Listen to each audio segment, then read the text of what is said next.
The 59th Motorized Infantry Brigade showed an attempt to break through enemy tanks into positions. This is how the Ukrainian armed forces use anti-tank guided missiles transmitted by the West. After seeing this video, I want to remind everyone of how Russian propagandists ironically say, "Let them keep sending them, we don't care." Of course, they don't care in their studios, but the enemy's losses are growing every hour.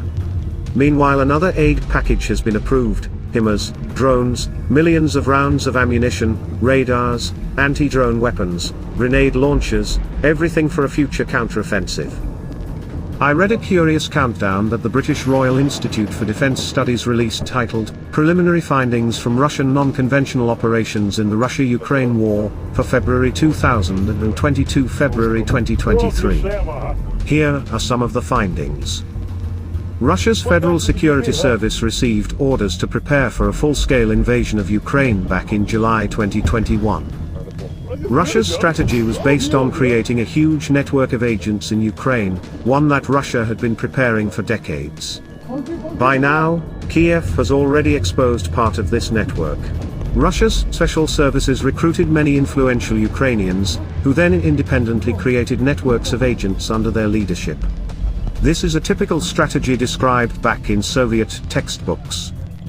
One of the major agents of the Russian Federation was former Deputy Andriy Derkach, who in 2006 to 2007 was the head of Energoatom, and made the Ukrainian nuclear industry dependent on Russia. Derkach himself was building his own network of agents, which included, among others, Ukrainian Security Service General Oleg Kulinich, who was detained in the summer of 2022.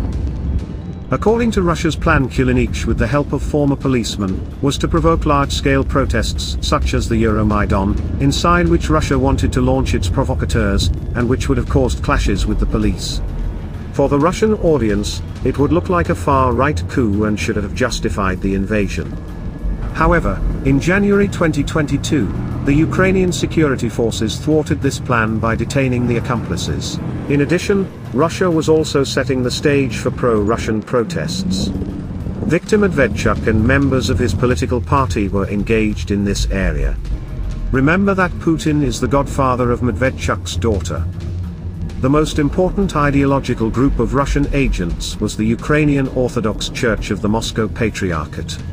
Russia recruited and led its priests, and after the big invasion used their premises as bases for Russian equipment and military. Before I continue, I ask you to subscribe to my channel, it will help promote it. Recognizing Russia's unpreparedness, Russian intelligence recommended postponing the invasion until the summer of 2022, but Putin started it anyway.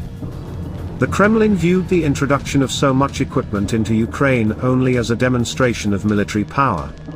Moscow was not preparing for a prolonged full-fledged military action, but expected to repeat the success of the annexation of Crimea. The Russians' strategy was based almost entirely on the assumption that the Ukrainian military and society would offer no resistance. The capture of Ukraine's nuclear infrastructure, particularly its nuclear power plants, played a crucial role in Russia's plans for occupation. And these are very brief conclusions that show that plans to seize Ukraine were in place long before 2014, when Russia invaded Ukraine and occupied Crimea and the east of the country.